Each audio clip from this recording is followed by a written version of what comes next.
All right, welcome back to the channel, everyone. Hope you guys are having a good day so far. I've been getting some requests to look in a little more with Caitlin Clark and the situation going on. And I mean, first off, before like any of this drama kicks in, my opinion, Rookie of the Year, she delivered so far. We'll see what she does with the rest of her career, but year one, absolute success. So, you know, I tip my hat off to her because she's been bullied. She has not had it easy this year at all. No one has made it easy on her, but she still delivered. So far so good, Caitlin. I hope you keep kicking some butt in the WNBA, and I hope you keep selling tickets and making this a lot more popular than it was just a year ago. Anyways, though, I had a request to check out a specific video, which is titled "The Desperate Attempts to Destroy a WNBA Star." And I thought this would be interesting because, like I said in previous videos, Michael Jordan went through a very similar thing to this back in '84 when he got drafted. It was the players, mainly. The players, they bullied him for a little while, and he had to kind of earn his respect slowly but surely. And I've been seeing Caitlin Clark do the same thing. She's not complaining, not whining. She's just going out there and proving herself on the basketball court, and I respect that. So anyways, this video is from a channel called Patrick CC. 1.94 million subscribers. Wow. I'm not subscribed to this channel. Maybe I will be by the end of this. But anyways, I'm going to link the original video down below if you want to check it out without my commentary.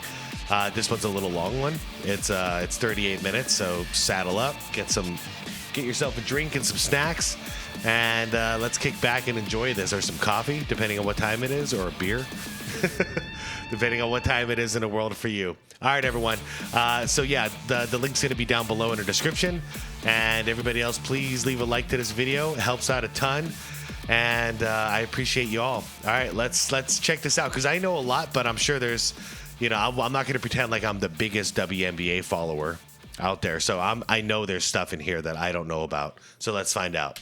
There is more interest in the WNBA today than ever before in history. Facts. And there is no doubt that it's because of one woman, Caitlin Clark. Caitlin is breaking viewership records, attendance records, and on-the-court records, all while generating the company hundreds of millions of dollars. Despite that, there is a clear resistance against crowning her as the WNBA's savior. There is a massive divide in the sports world between those who see Caitlin Clark as a trailblazer in women's basketball and those who see her as a straight white female receiving special treatment in a historically black sport. The 2024, we got to make everything about race, don't we?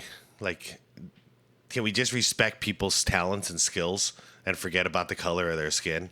Animosity towards Caitlin has gotten so bad that not only are players speaking out against her, but they are purposely trying to hurt her on the court, and the refs seem to be turning a blind eye to it. Today we're going to discuss Caitlin Clark's controversial rise to superstardom and attempt to understand why the WNBA seems to be unsatisfied with literally everything she does. The WNBA has never been profitable, which means that the company spends more money than they earn. For many years, there has been heated discussions as to why women's basketball players make so much less than their male counterparts. Yeah, the money's hemorrhaging in from the actual main NBA, the men's league.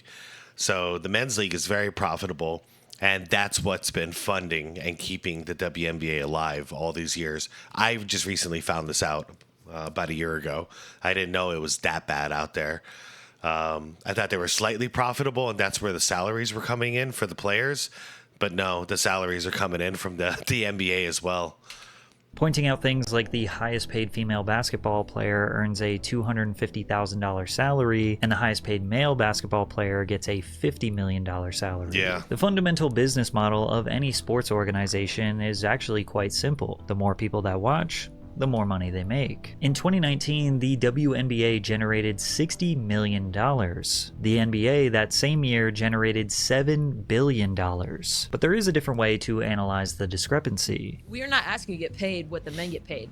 we're asking you to get paid the same percentage of revenue shared. Like, I don't think I should get paid the same as LeBron. Yet even this more logical approach to addressing the pay gap still unfortunately doesn't hold up. The WNBA was losing so much money that the NBA started subsidizing the league by giving them $15 million per year to stay afloat, because the NBA recognized that there needed to be a female league. The lack of interest in the WNBA has been infamously joked about over the years, most notably by comedy legend Bill Burr. They have been playing in front of 300 to 400 people a night for a quarter of a century. They have since the 90s. Oh. Not to mention, it's a male subsidized league. We gave you a league. None of you showed up. Yeah. Where are all the feminists? Yep. None of you went to the games. None of you. You failed them. Not me. Not men. Women failed the WNBA. Yeah. Ladies, name your top 5 all-time WNBA players of all time. Come on. That's it. Name 5 WNBA teams. Name the WNBA team in your city. You can't do it. Yep. Even though Bill was I remember watching this, and then I put it to the test, and I worked in customer service at the time, and over the course of like the next year, whenever a sport topic would come up, and I was talking to a female, I would ask straight up, like, what about the Phoenix Mercury? You ever been to one of their games? We got one of the best WNBA teams in the league out here. Not one has said that they've ever been to a game. They didn't even know we had a good team out here. They don't know one single player. I'm talking like a lot of people I talked to during this time. Then I talked to a dozen men about it. You know, we're just talking sports. Everybody is naming at least 2 people we have on here. You know, at least everybody knows that we have Taurasi. You know, so it's an interesting thing because the men are supporting the men's league, but the women aren't supporting the women's league, and they're mad at men. Like Bill Burr, I know it's comedy, but he had it just right. Why blame us? It's not for us. Like that's a sport for women. Like that's for y'all to watch and get behind. But instead, the women are watching the men's game, and the men are watching the men's game. So this isn't working. They're not selling tickets until just now. Now it's starting to turn. Hopefully the nightmare ends and it becomes a profitable league. I really hope so. And if so, everyone needs to apologize to Caitlin Clark because she's the one who's making it happen.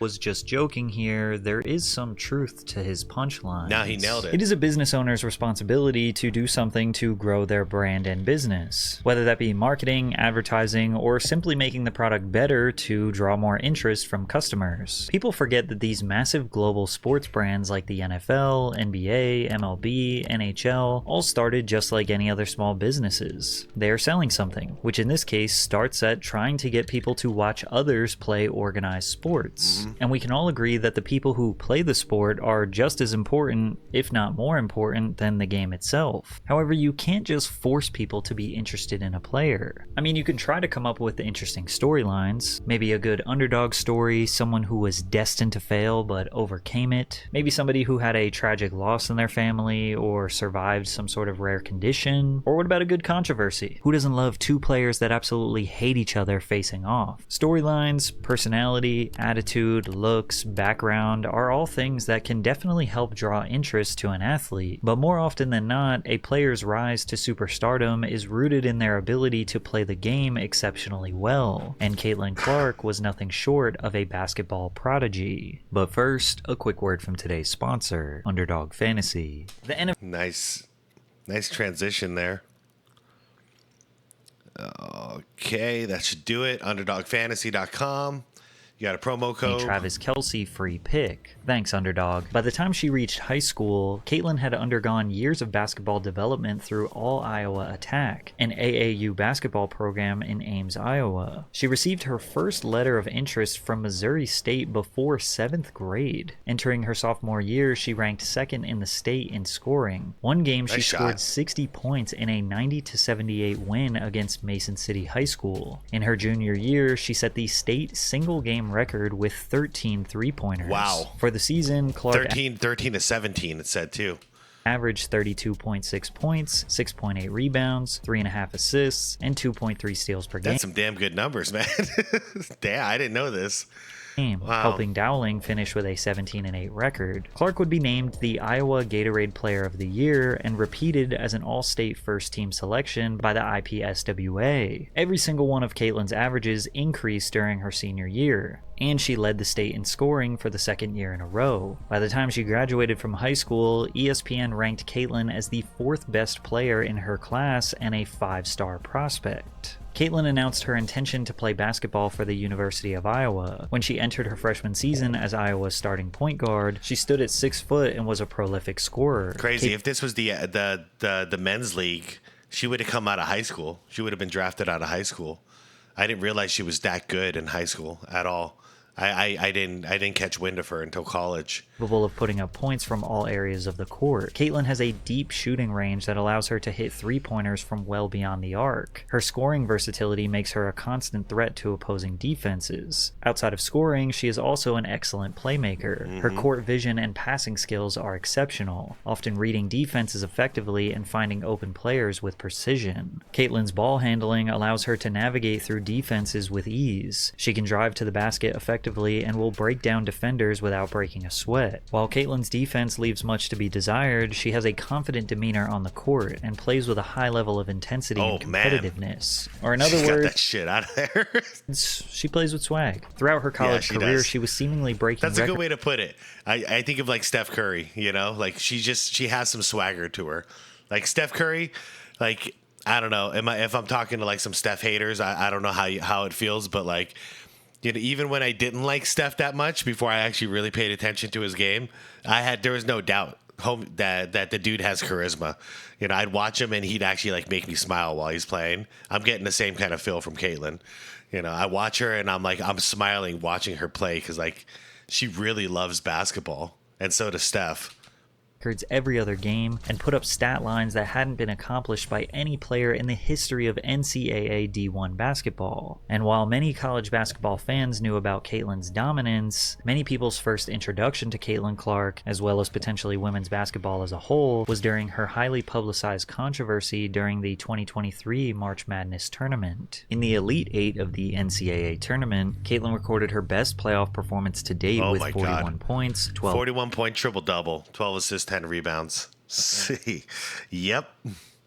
Assists and 10 rebounds in a 97-83 win over Louisville. She became the first player in both men's or women's tournament history to record a 30 or 40 point triple-double. While her performance made history books, Clark's behavior throughout the game is what made national news. Clips of her trash talking went viral on social media, like when she was interpreted as saying, "You're down 15 points, shut up," to her opponent. Then after knocking down her 6th three-pointer, she looked at that same opponent, waved her hand in front of her face, mimicking wrestler John Cena's signature "You can't see me" taunt. I love it. You're down 15. Don't talk any trash. Just shut up. I'm with her on this. That's old school. Cena publicly acknowledged Clark's use of his signature taunt. Even if they could see you, they couldn't guard you. Congrats on the historic performance, Caitlin Clark. However, not everyone was as supportive of Clark's behavior. What sports, man? This is sports. This is what we do. Shitty attitude. Female LeBron, why? She actually delivered. Dude, if LeBron was putting up 40-point triple-doubles in the playoffs and he was talking trash, we'd be all for it. I'd be all for it. I'd be like, yeah, man, talk that trash, LeBron. Like, you're crushing people. It's because he talks trash and then chokes that we have a problem. She didn't choke, buddy. Skeeter. She didn't choke, Skeeter. It's different. Great shooter, but attitude. Female LeBron. She needs to learn some humility and sportsmanship, and that's putting it nicely. Sadly, that seems to be the norm these days. Still lots of good kids in the game, but showboating and taunting is more evident with each season. However, fans let her run her mouth because they felt... pretend like... Hold on. Okay. Sadly, this seems to be the norm these days. Blah, blah, blah, blah, blah, blah, blah. Taunting and evident, which is... And yes, I know Bird and MJ both did it too. I was going to say, are we going to pretend like Bird and MJ didn't talk trash? Like, it's part of the game. It's what you do. Half of the game is mental. The other half is physical. So this is part of the mental game. KG, I'm looking at you, bro. Like, you were a master of this. And taunting is more evident with each season. However, fans let her run her mouth because they felt she was destined to lose her next game. While Iowa was entering their first Final Four since 1993, their opponent was the defending champions South Carolina, who were on a 42-game win streak. Wow. Yet Clark recorded another historic performance with again. 41 points, 8 assists, and 6 rebounds. Iowa won 77-73 in an upset against the Gamecocks. Unbelievable. So they were 36-0. And yeah, so they were definitely the favorite team. Iowa was the number 2 seed. And she delivered. She dropped 41 points again on their head. Even more pressure this time because we're deeper into the tournament. We're in the Final Four now. She has the right to talk shit.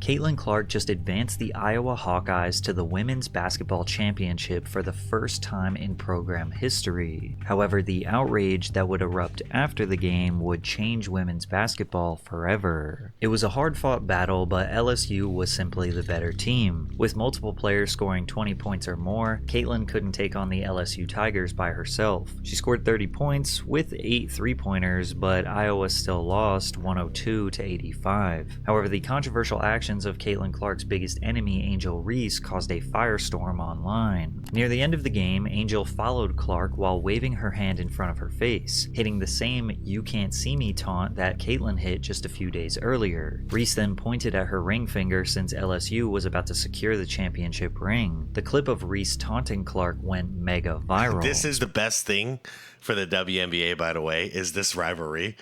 I low-key hope that they don't become friends, at least not too soon. I hope they remain rivals for like 5 or 6 years, because that's what we need. We need these two going head-to-head. Sports and political commentator Keith Olbermann referred to Reese as a f***ing idiot in a tweet. Barstool Sports founder Dave Portnoy called Angel Reese a classless piece of shit. Shaquille O'Neal responded, Jeez. "So is your mother." Many people continue to dogpile on Angel Reese and send her unnecessary hate. So both girls are getting hate. Both girls are getting hate and being called bad sportsmen. Wow. Okay. All right. I didn't know it was being thrown both directions here. As others pointed out that there was no outrage when Caitlin Clark did the exact same thing just a few days before. But there was. Angel But we just covered that a couple minutes ago. So there was outrage. Everyone was saying the same thing about her. She's a bad sportsman. She shouldn't be talking trash. Blah, blah, blah, blah, blah. They said the same thing both directions here. So, and I think this is good for the sport. So I don't think anyone should be having a problem with any of this. responded to the criticism during the post-game interview. All year, I was critiqued about who I was. Nobody, the narrative, I don't fit the narrative. I don't fit in the box that y'all want me to be in. I'm too hood, I'm too ghetto. Y'all told me that all year.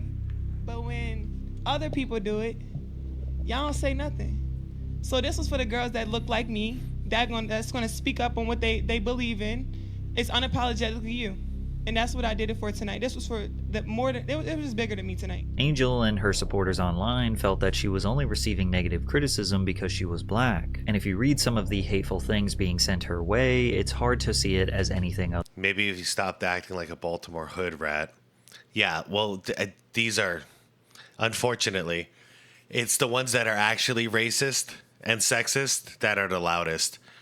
I would like to believe that's not the majority out there, because everybody I've talked to about this, race is never brought up, skin color is never brought up. But yeah, on social media, it's a cesspool of just trash human beings. So yeah, BBW lover, stop being racist, dude. Stop being a piece of shit. Be better than that, man. Making everybody look bad. other than racism. However, real sports fans knew that whether it was Caitlyn or Angel trash talking and taunting, it was good for entertainment. This is all normal and just a part of the game. Sports. Even Caitlyn did not think that Angel deserved backlash. She should never be criticized for what she did. I'm just one that competes, and she competed. I'm a big fan of hers. But the drama was not done yet. In American sports, it's tradition to visit the White House after winning a championship. However, First Lady Jill Biden expressed her desire for Clark and Iowa to also visit the White House. I know we'll have the champions come to the White House. We always do. So, we'll have LSU come. But you know what? I'm going to tell Joe, I think Iowa should come too, because they played such a good game. So, right? So winners and losers, that's sportsmanship. Sounds like modern era of sports. We don't care. Second place is good enough. I like Caitlin Clark, but no, Iowa should not have gone to the White House. You're supposed to win. When you win, you go to the White House. It's been tradition. Second place, well, I mean, sorry, that's second place. We don't, that's not to be celebrated in that way. So yeah, sounds like modern times. It's much more than just a participation trophy now. It's like we're treating second place as though it's better than first place. Somehow, second is better than first. Silver is better than gold. It's weird. It doesn't make sense to me. I can't just say it's because I'm old. Like, that just fundamentally feels weird to me, to celebrate the less than more than the victor. I don't know. Prompted outrage online as sports fans questioned why the losing team was trying to get the same honor as the winning team. Yeah, that's Angel crap. Reese once again was offended. If we were to lose, we would not be getting invited to the White House. And I remember she made a comment about both teams should be invited because it was sportsmanship. And I'm like, are you saying that because of what I did? And that stuff like that, it bothers me, because you are a woman at the end of the day. You're supposed to be standing behind us before anything. You felt like they should have came because of sportsmanship, right?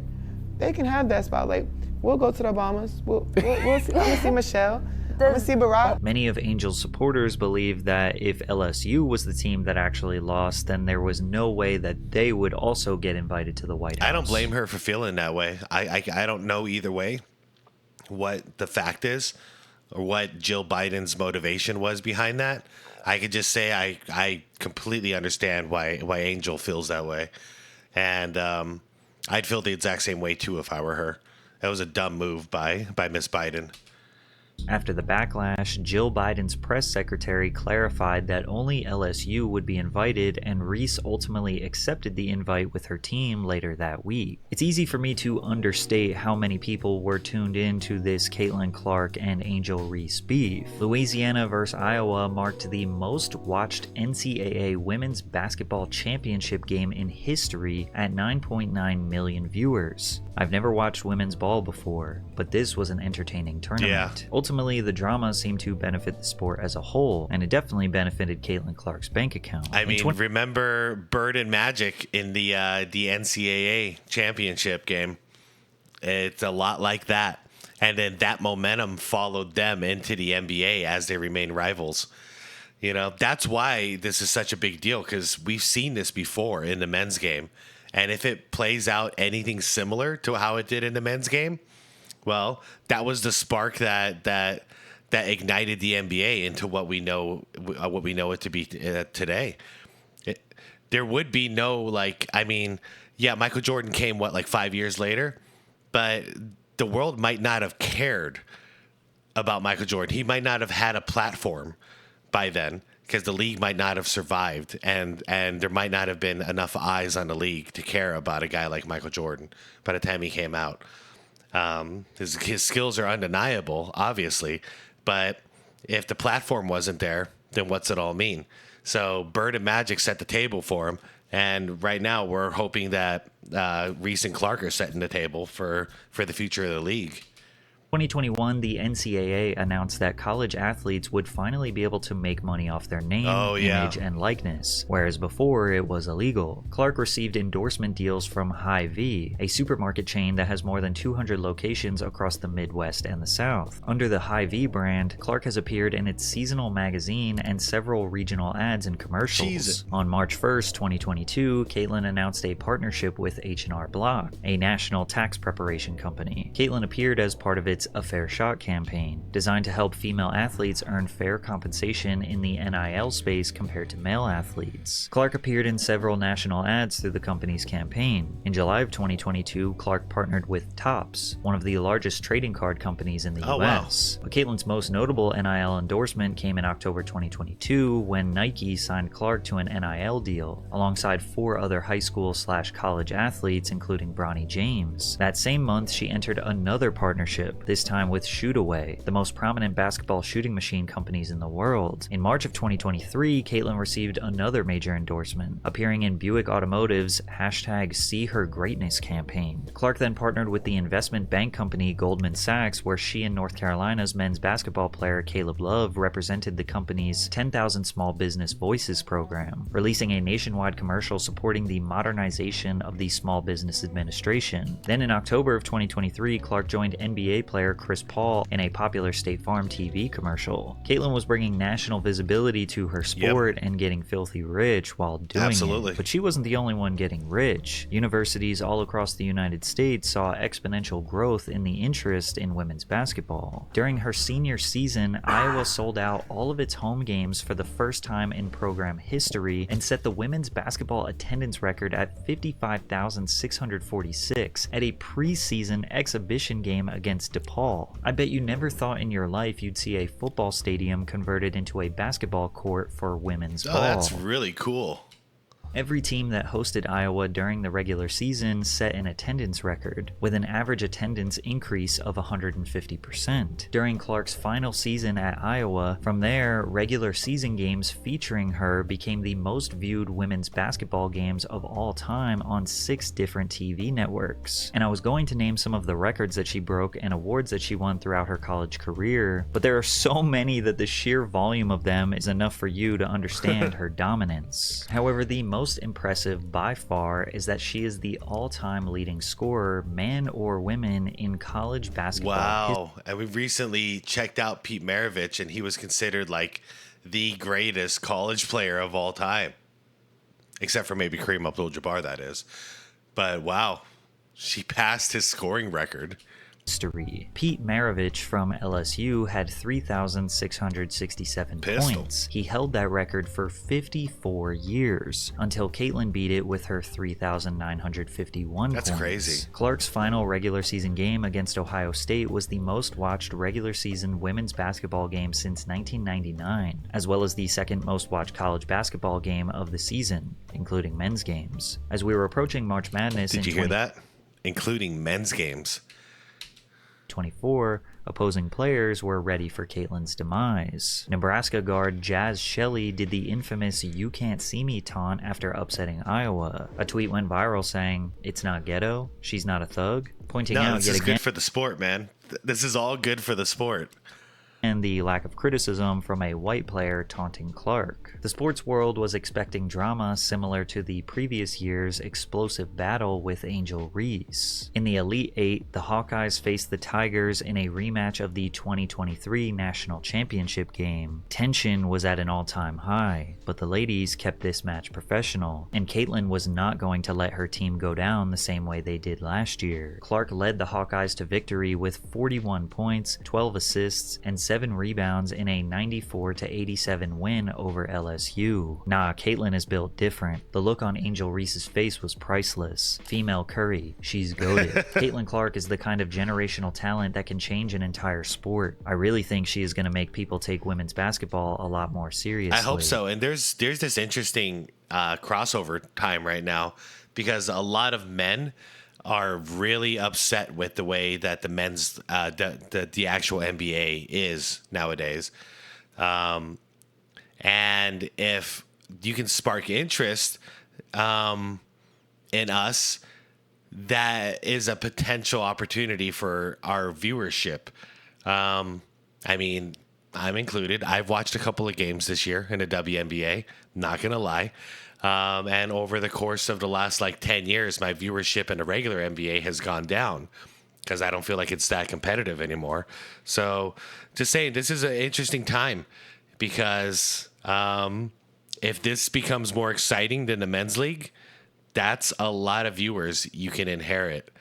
So in the meantime, I hope the women are watching. I really hope the women are watching because I haven't been this excited about a women's basketball player since Cheryl Swoops, probably.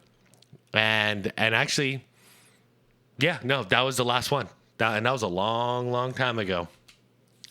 Caitlin's 9 3-pointers made her the Division I all-time leader in 3-pointers. After defeating UConn in the Final Four, Iowa reached the national championship game for a second consecutive season. Unfortunately, Clark's 30 points, including a historic 18 Good points defense in the first quarter, wasn't enough to beat South Carolina, who won the game 87-75. As great as Caitlin was during her college career, yeah, they went up against an undefeated South Carolina team. Good Lord.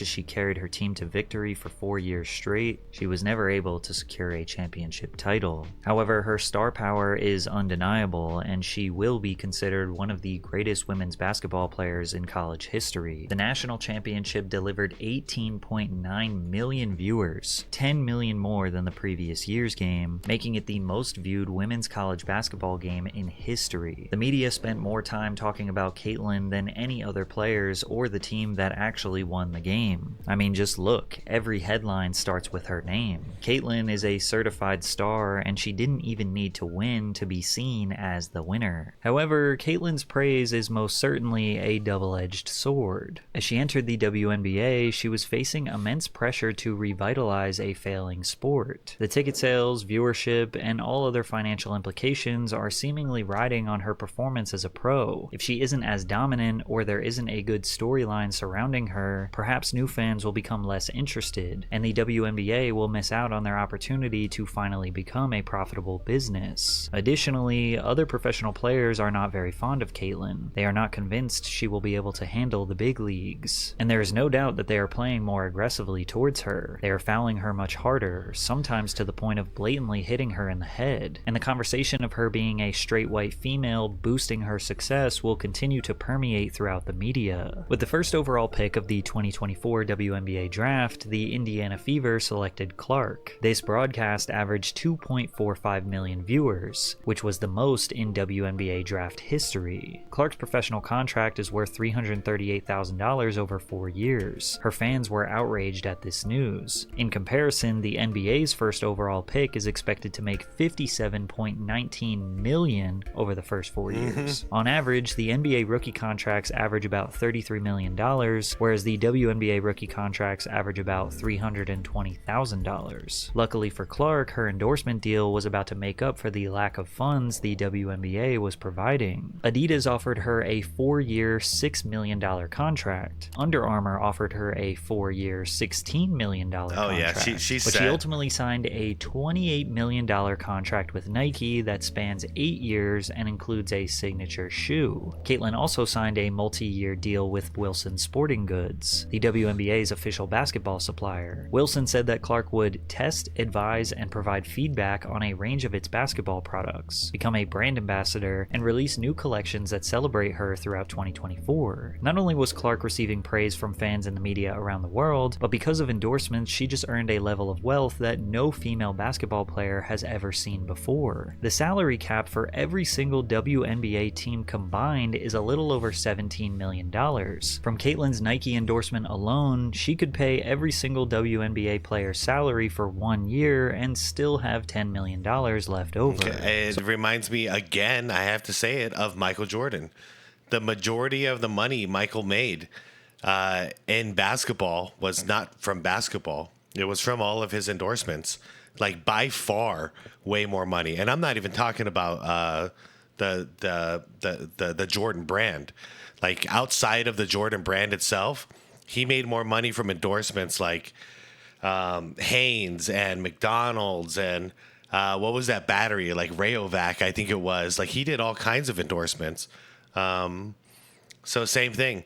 Small little tidbit I like to throw out. Scottie Pippen made more money in the NBA than Michael Jordan did.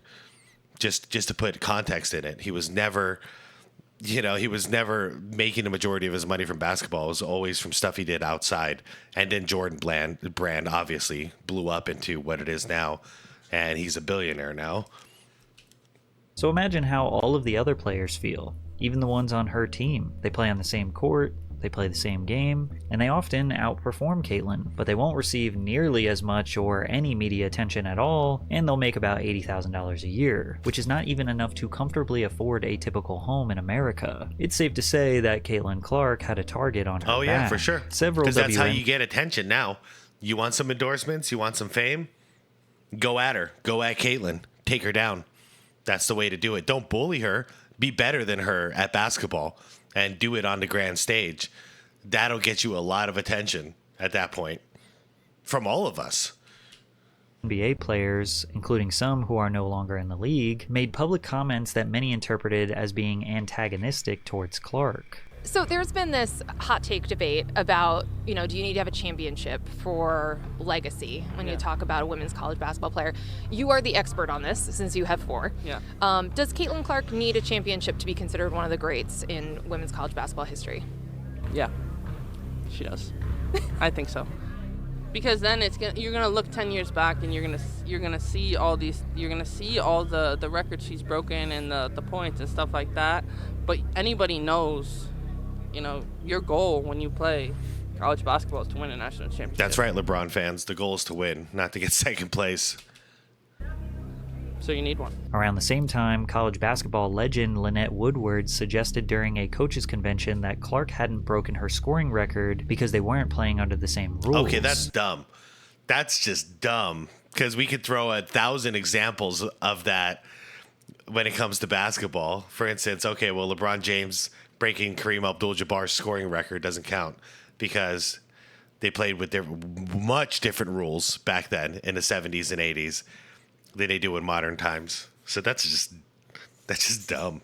You can't do that. You can't rewrite everything like that. It has to be a different league. I'll just go ahead and get the elephant out of the room. I don't think my record has been broken because you can't duplicate what you're not duplicating. And so unless you come with a men's basketball and a 2-point shot, hey,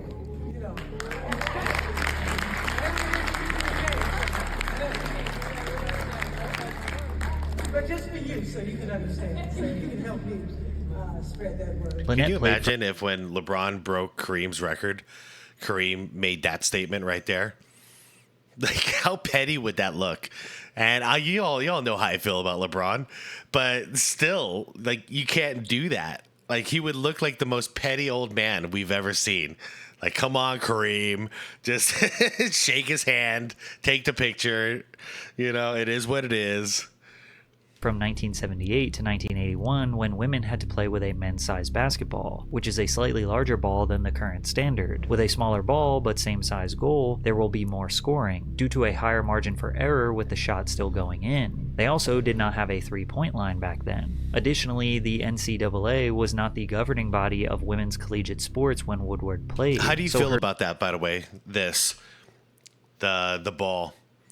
Because my opinion, just for sports sake, okay, if we're going to say that the ball is smaller because statistically, like women's hands are smaller than men's, I'm assuming that's the reason here. Correct me if I'm wrong. But let me know how you feel about this, because if the ball is going to be smaller, then the rim should be smaller too. The radius of the rim should be smaller. So smaller ball, so it's easier on the hands, easier to shoot, easier to dribble, etc. But then it should be the same size ratio to the rim, so it should be easier to score. You know what I mean? It should be the same difficulty to score, but easier on the hands. That's how I feel about it, competitive wise. No problem with the ball being smaller if the rim is smaller as well. Her 3,639 career points are not recognized by the NCAA, but even if they were, Caitlin still did score more points than that. Due to the backlash she received online, Lynette issued an apology 24 hours later with bolded text on the bottom that read, "Caitlin holds the scoring record." Another former player, Cheryl Swoops, attempted to undercut Caitlin's accolades, incorrectly claiming that her scoring record wasn't valid because she had been playing for more than 4 years. This isn't just for Caitlin, but you asked me about Caitlin. If you're going to break a record, to me, if it's legitimate, you have to break that record in the same amount of time that that player set it. Okay. Right? So if Kelsey Plum set that record in 4 years, well, Caitlin should have broke that record in 4 years. But because there's a COVID year and then there's another year, you know what I mean? So she's already had an extra year to break that record. So is it truly a broken record? While this seems like a decent argument, Cheryl is just misinformed. Caitlin only played college basketball for 4 seasons. I was going to say, what the hell is Cheryl even saying? And respect to you as a baller, Cheryl Swoops. You were like my favorite, but what the hell are you talking about here? She went to college for 4 years, and now she's a pro. Like most people do. Not 5. Caitlin Clark right now probably takes about 40 shots a game. Caitlin only took 20 shots per game over her NCAA career. Okay, so 2 lies so far. Like, she just lied back to back. Saying that she played 5 years, she played 4 years. Saying that she shoots 40 times a game, she shoots 22. Okay. Tell me this isn't somebody being petty. That's double than what Cheryl claimed. How much more experience that gives you over other players coming in, right? So people say, dang, like he or she's killing them, but you have a 25-year-old playing against a 20-year-old. Like 25? No, she's got to be what, 22 right now? And this was when she was still in college, right? This interview? So she was probably 21 back then. You should be killing them. Because you've been doing it a lot longer than they have. Cheryl then says Caitlin is 25 when she is 22 years old. Okay, there it is. What the hell, Cheryl? It's not hard. If you're going to make these bold statements about your sport, Google is not hard. I mean, just my common sense alone, I could figure out the years are wrong that she's saying. But like Google is not hard if you're going to make a statement like that and say she's 25. You could just ask your phone real quick. You know, it takes about like 10 seconds and you'll have the answer to how old she is. Then when Cheryl got called out for the misinformation, this was her response. I'm going to say this, and then I want to be done with this whole conversation. Wow, all of this was on Gil's Arena. So for people to come at me and say that I made those comments because I'm a racist, first of all, black people can't be racist. But that's false. That's the farthest thing from my mind. Everybody can be racist and everybody can be sexist. It's just, it's how it is. I'm just going to leave it at that. That's a weird statement to hear. Everybody has that in them. I grew up in a very small West Texas town, predominantly white.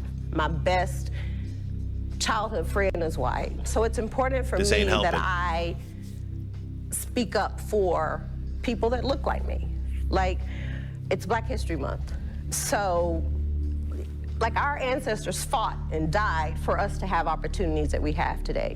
Real quick, see, I didn't even come to a conclusion that this was a racist thing.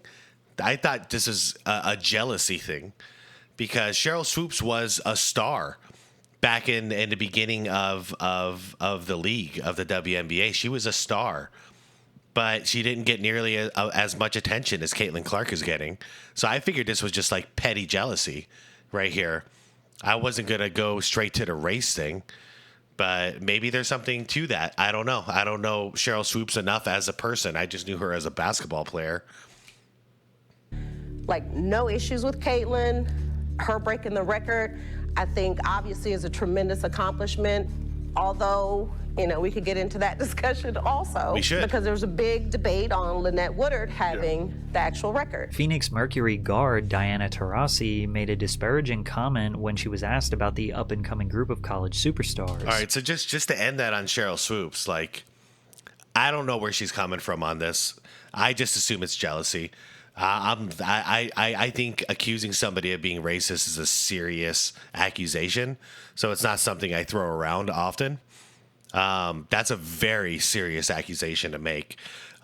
So from what I've seen, I just think she's jealous. And that's one of those things that every human is capable of being jealous at a certain point in their life. And it looks like she was jealous enough to make false narratives in her head and tell this crazy story about how she's shooting 40 times a game and that she's 25 years old. So that's the only reason why she's good, is because she's older than everybody and she's shooting more than everybody, even though that was all false and just fabricated in her own mind. And jealousy does some crazy things to the brain. So I've seen stuff like this before. So I just can't believe she didn't just come on Gil's Arena and say, okay, I did my research, I was wrong. You know, she shoots 20 something times a game and she's 22 years old. My bad. You know, I shouldn't have said that. I apologize. And let's please move on. That's all she really had to do. But she went with this almost like she's being the victim now because she's being accused of racism. Like, I wouldn't have even touched on that if I were her. I would have just stuck right to basketball. Nope, I was wrong. Got the stats wrong. Got the age wrong. My bad. You know, we can all move on. It's simple. Which included Clark and Angel Reese. Reality is coming, Tarusi said. You look like superhuman playing against 18-year-olds, but you're going to come play with some grown women that have been playing professional basketball for a long time. I don't get that too from Tarusi, because yeah, she's playing against 18-year-olds, but also 22-year-olds. We never did this to college people. We didn't do this. Maybe out of high school, because, you know, but like, as far as a college player, like, we don't treat college players like that. You're playing against people all ages. That's the same way, like I could throw that statement right back at Tarusi, because she's older. We're like, oh yeah, well, look at you. You know, you're older than everybody else in the NBA, and that's the only reason why you're good. Like, come on, man. Where does it end? Naturally, Caitlin Clark fans were at her neck on social media, but she doubled down. Yeah, you know, it's the new fans are really sensitive these days. You can't say anything. Yeah, you know, it's kind of like when you go from kindergarten or first grade, there's a learning adjustment. When you go from high school to college, there's a learning adjustment. You know, I don't think I said anything that wasn't factually correct. And like anything, greatness is going to translate. And she's proven that in every level. And I don't see it being any different in the WNBA. All those. See, if she is old school, and she should be, then don't put this on social media. Say it to Caitlin's face. Be like, I'm coming for you. And then battle it out on the basketball court. That's the old school way, Tarusi. The new age kids way is to do this over social media to garner all that attention and clout.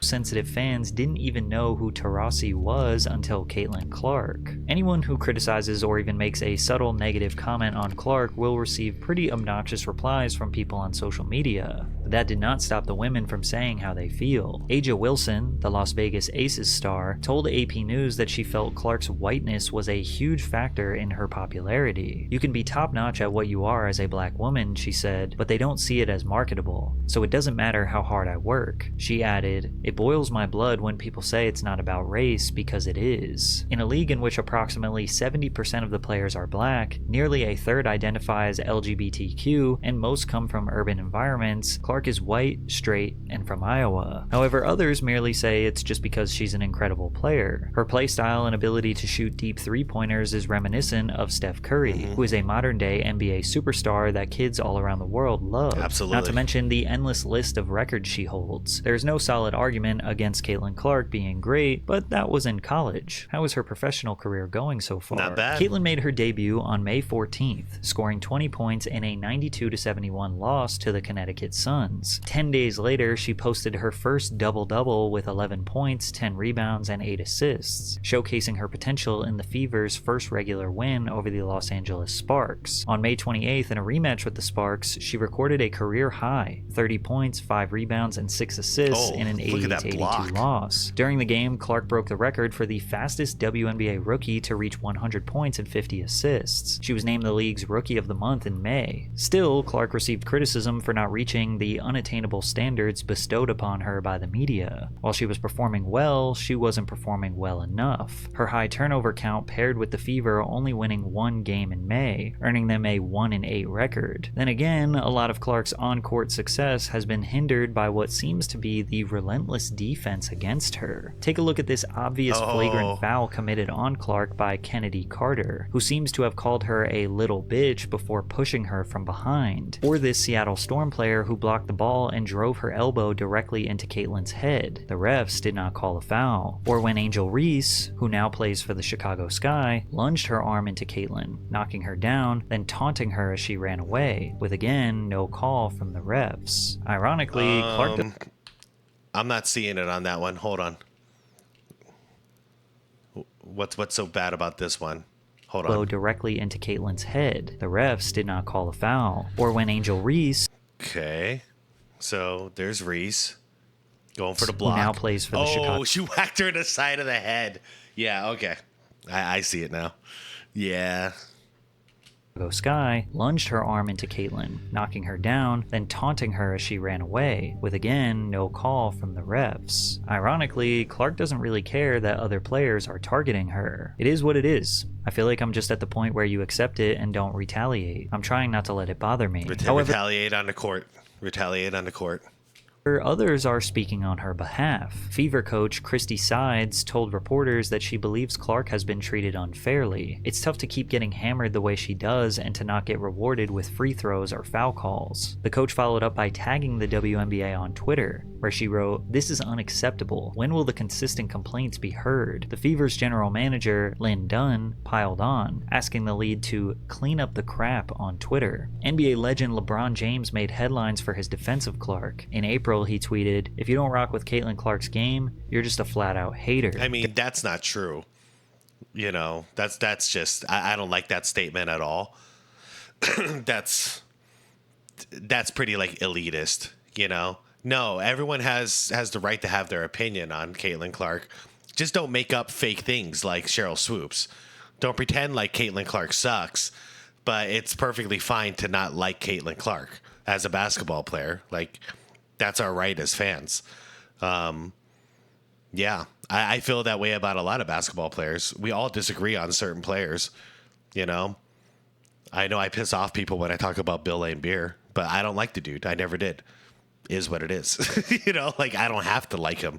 I have the right to not like Draymond Green. I have the right not to like him, you know? During an episode of his podcast, Braun claimed that a new player in the professional league is not going to receive praise. It's normal for opponents and even teammates to show animosity towards rookies. The people could have been your teammates, could have been the people you were competing against. They weren't celebrating you. No, not at all. They wanted to kick your ass. Absolutely. Absolutely. I mean, my teammates, for sure. There's video evidence of my teammates basically saying he's not ready, or there's somebody playing his position, or we're not putting all our faith in the 18-year-old kid. So my own teammates that I had to like be on the floor with, practicing with, on the planes with, you know, in the locker room, in game situations was kind of, you know, just had this kind of, like you said, you don't want to say hate, but just like animosity, like towards me. And I didn't even come in with that. I came in with the narrative, but I didn't come in with that type of aura. I just wanted to come in and learn from the vets and then put the work in. So I think for my advice to Caitlin, and my advice to anyone that comes in with this, you know, this level of like hype, notoriety, you know, out of this world expectation, you know, it's all about having, you know, be a horse, man. You know, the Kentucky Derby, put your blinders on, go to work. Yep. Show up to work, punch your clock in, prepare yourself, work on your game, work on your craft, you know, kind of keep your mouth shut, you know, and just learn from the vets. When they ask, you voice your opinion if they want your opinion, man, early on, because everybody is looking for you to say anything and they're gonna splice it and cut it and make it a negative thing. Like ESPN host Pat McAfee. Yeah, Kobe dealt with the same thing too, because he came out of high school as well. And he had to earn his respect. That's how it goes. You get bullied until you earn their respect. So that's why I actually, for one of the rare times, I agree with LeBron James here. That just put your head down, go to work, and put your resume on that court. You know, just show everybody what you're made of, show everybody that you're not going to back down, and that's what they're looking for. You know, just like how Jordan used to. That's what he looked for in teammates, was somebody who's not going to back down from the pressure, from the heat, and he would dish it out to them. And if they kept getting up and fighting, and especially if you started fighting Jordan, he respected you for that, you know, because he wants to see that fight in you. And right now, the whole league is testing Caitlyn, and she's passing the test because she's not getting into all this drama. She's just like, she's hooping better and better every day is what she's doing. And that's exactly what she needs to do to shut him up. Also chimed in to defend Caitlin Clark. But I would like the media people that continue to say, this rookie class, this rookie class, this rookie class. Nah, just call it for what it is. There's one white bitch for the Indiana team who is a superstar. And is it because she stayed in Iowa, put an entire state on her back, took a program from nothing to a multiple-year success story? Is it because she would go on to break the entire points records in the history of the NCAA? Not just the women's record by Kelsey Plum, shout out, but also Pistol Pete Maravich's, the dude's record as well. Is there a chance that people just enjoy watching her play basketball because how electrifying she is, what she did, what she stood for, how she went about going, what she went for? Maybe. But instead, we have to hear people say that we only like her because she's white. And she's the only popular because the rest of the rookie class is doing what they're doing. Well, that's a bunch of bullshit. And we think the WNBA, more specifically, their refs need to stop trying to screw her over at every single turn. What you have is somebody special. I agree 100%. Game 6 of the NBA Finals, 1998, highest rated game. I think still to this day, I don't think that record has been broken. Why did we all tune into that? Was it because Michael Jordan is black? Is it because of the color of his skin? No. It's not. It's because Michael Jordan's the greatest basketball player of our time, and we thought this was the last opportunity to watch him. So we all tuned into that, and it ended up being an epic game. We're all happy we watched it. But why is it that when there's a white star, we're now saying that it's because of racism, but when we celebrate, so somebody like Jordan or Kobe or now LeBron and Steph, why is it that racism's not brought into that? I don't understand where this double standard is coming from. I don't like it, though. I don't like it. Because, last time I checked, Michael Jordan was he's not white. Am I wrong about that? Pretty sure he's not white. And, he's the most celebrated basketball player of all time. So, yes, if Caitlin Clark was not white and she still had the same skills and the same personality, we would be celebrating her just like we celebrated Cheryl Swoops back in the day. You know, no different.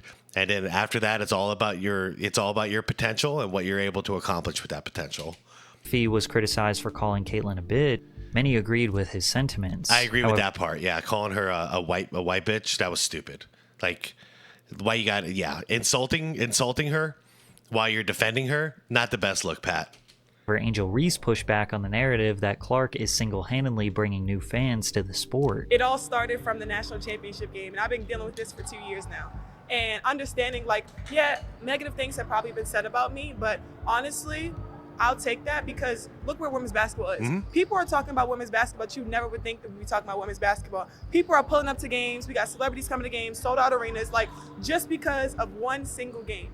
Yep. And just looking at that, I'll take that role. I'll take the bad guy role, and I'll continue to take that on and be that for my teammates. And if I want to be that, and I know I'll go down in history, I'll look back in 20 years and be like, the reason why we watching women's basketball is not just because of one person. It's because of me too, and I want y'all to realize that. Yep. Although many people don't want to give Angel her credit, there's no doubt that the hero versus villain story is working in the WNBA's favor as well as Caitlin Clark's favor. Yes, people want to support Caitlin because she is electrifying and genuinely talented. However, the added animosity, beef, and physicality from Angel is definitely boosting interest as well. I think we need both of them in order for this to succeed. And we need both of their teams to be decent. You know, they need to be going into the playoffs and doing some damage in there, because that's what it took with Magic and Bird as well. They needed to go head to head on the biggest stage. And yeah, we need both of them. So hopefully Angel as well continues to kick some butt, because she's playing pretty good too. It essentially gives Caitlin Clark something to overcome. People will claim they want good, clean basketball, and maybe a little bit of aggressiveness is fine, but not too much. There's a line to be crossed, but they're kind of lying to themselves a little bit. Let's be honest. Everybody loves a little controversy. We love a good hero versus villain story, and Angel Reese has just accepted the role as the villain. Somebody's got to do it. But the league's sudden surge in popularity should be credited to Clark based on TV ratings and attendance records. During Caitlin's first month in the WNBA, the Los Angeles Sparks, New York Liberty, and Seattle Storm each set attendance records while hosting the Indiana Fever. In response to popular interest in Clark, the Sparks, Vegas Aces, Atlanta Dream, and Washington Mystics all had to move their home games against the Fever to larger arenas. In the first half of the WNBA season, 16 games averaged over 1 million viewers. Wow. It's the most games to surpass 1 million viewers in WNBA history. Of those 16 games, Clark and the Indiana Fever played 14 of them. Clark also leads the WNBA in player-specific merchandise sold. The media, the other players, podcasters, YouTubers, and the WNBA as a whole makes more money every time they talk about Caitlin Clark.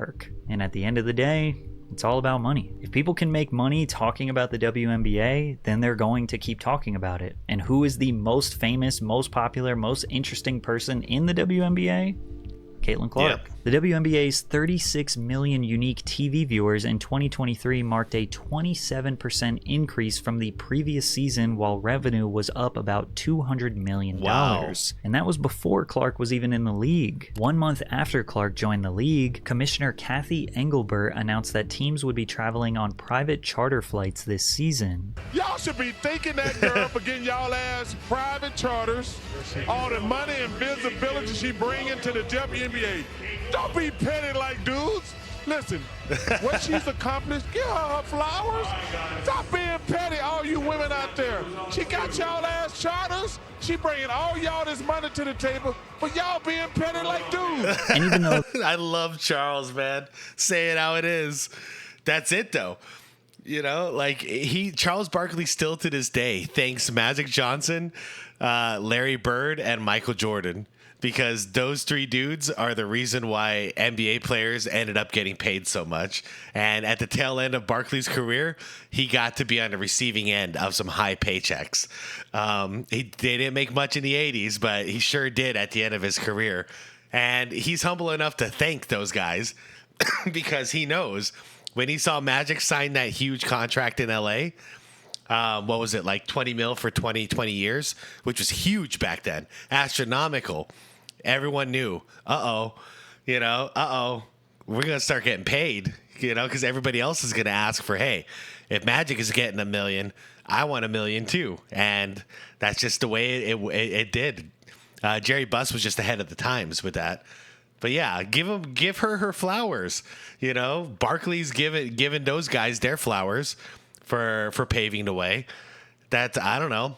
I'd be very thankful for somebody who was responsible for me. Like if I was doing a job, I was working for a company, and one dude excelled so much in the job that they made it so we're all getting paid quadruple the amount of money now, and all I had to do was just either be mad about it or be happy. You think I'm going to be mad about it? No, I'm going to be happy. I'm getting paid 4 times the amount of money now. Like I'm still showing up and doing the same job, especially basketball, something I love. Oh, man. Yeah. Give me that raise. I'll take that any day. Thank you, Caitlin. Thank you, Angel. Let me take you all out to dinner, There are a handful of outspoken individuals who seem to be anti-Caitlin Clark. The silent majority of WNBA players likely are very grateful for Clark and Reese for bringing more interest and more money to the sport. But as we all know, Controversy sells. The masses did not care about Clark's greatness before she had some drama surrounding her name, which notably started with her beef with Angel Reese. The WNBA, the media, social media personalities, YouTubers will all continue to milk and farm drama and controversy as much as possible to generate money and interest from casual viewers. They are hoping that little by little those people will become interested in and become regular viewers of the WNBA. I mean, here you are, 20-30 minutes deep into a video about the WNBA. Did you think you'd ever watch one? But at the same time, Caitlin Clark is a generational talent. Caitlin is going to inspire a whole generation of girls that believe they can be a superstar like her one day. And because of her, the trickle-down effect will occur. The WNBA will generate more revenue, which will lead to higher pay, higher quality coaches, higher quality facilities, equipment, technology, and overall infrastructure to make sure these players satisfy the new demand. And endorsements for more people. Colleges will do the same. With more WNBA interest, women's basketball events will see a boost in ticket sales and merchandise sales. Therefore, the universities are going to scout even harder, hoping to get a talent remotely as exciting as Caitlin Clark, which means that high schools and youth basketball programs all around the country will invest in their infrastructure to build up female basketball players, since now they have an uptick in colleges scouting and looking to give even more scholarship opportunities to young girls, which means that parents will be inspired and incentivized to get their daughters into basketball earlier, to refine their skills and potentially turn it into a career, which will increase the overall quality and competitiveness of female basketball players from toddlers to the WNBA. Don't get it twisted. Don't get it fucked up. Caitlin Clark is the reason why a lot of great things is going to happen for the WNBA. I agree. I have to say it. I agree. Great video. This was a really, really, really well-made video. It covered all the bases. This video was suggested for me to watch, and thank you very much for that recommendation. This was the perfect video to cover all of this in one shot. Yeah, I'm really hoping Angel and Caitlin can both live up to the expectations, because that's what's going to be the best for the league. We need a rivalry. And I could already kind of see the signs during the All-Star game when it was WNBA All-Stars versus the USA team. When Reese and Caitlin were on the court together, dude, they balled out. They played great together. They're a good duo. They were high-fiving. You know, they're having fun out there together. So I could totally see it in about like 5 years from now, the two of them being friends. And the reason is because they both have pioneered, you know, the league into, you know, like Angel was saying, you know, she'll take the hate now because she knows what she's doing for the good of the game. Like they're both pioneering this together, and at a certain point, they're gonna realize, oh, you've been hated by the media. Oh, you've been hated by the media too. You know, and then they have something to bond over. Yeah, look at all this bullshit. And we're the ones that are getting everyone paid. Ha ha ha. You know, like, I just think of it that way because, like, that's what, you know, Burr and Magic ended up the same way. Rivals until the respect and the commonality between them turned them into friends. And I could totally see that happening between these two in the future. For now, I hope they stay rivals because that's what we need. Don't be buddy-buddy yet. Team up later on in life. Anyways, everybody, thank you for watching. I didn't think I was going to have so much to say about this, but this was just such a great video that hit on so many good points. So yeah, that's my take so far on what's going on with the league and what's going on with Caitlin Clark and Angel Reese. Like, that's where I stand for now. Hoping that there's a bright future for the WNBA. Hoping they become profitable and they no longer need funds from the NBA, and it won't be a joke anymore. You know, it'll be for real. It'll be something to be revered, as opposed to being a punchline as it's been for so many years. Anyways, everybody, I'm out. What do I want to see? Men, chime in below. Have you seen a WNBA game this year? Women, chime in below. Have you seen a WNBA game? Let me know your genders in there. You know, let me know. I'm a female. Yes, I have. You know, I'm a male. Yes, I have. That's what I want to see down low. Okay. All right. Let's have a conversation about it. As always, everybody, thank you so much for watching. Like this video if you enjoyed it. Subscribe to the channel if you want more content like this. And check out Patrick CC if you are interested in this video and what else that he has on his channel. Everybody, thank you so much. Peace out. Have a wonderful day.